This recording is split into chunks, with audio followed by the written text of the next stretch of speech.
There are more developments tonight in the story of young J.J. Bolvin. He is now 5 years old and is left with permanent brain damage after being beaten by his father as a baby.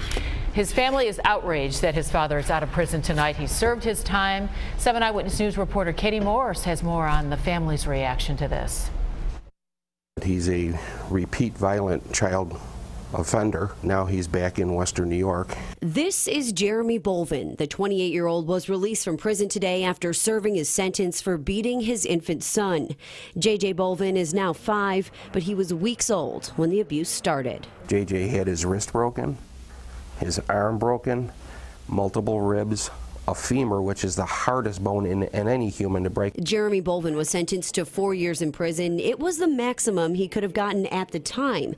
Since his conviction, JJ's family successfully pushed for stricter child abuse laws, increasing penalties for abusers and allowing judges to look at records from 10 years back.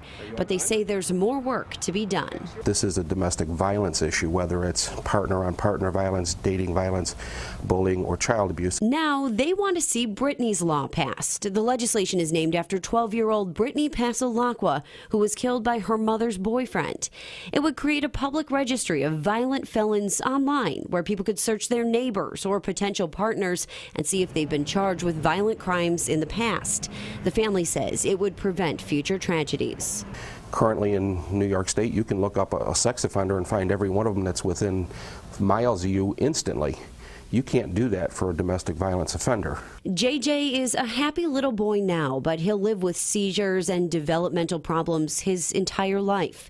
His family won't stop until they've done all they can to make sure abusers like Bolvin can't hide their past. And the message is, be aware of him and be aware of people like him. Brittany's law has passed 5 times in the state Senate, but it's been held up in the Assembly every time. State Senator Tim Kennedy worked with the family to pass JJ's law and says his goal for this upcoming legislative session is to get Brittany's law passed as well. Katie Moore, 7 Eyewitness News.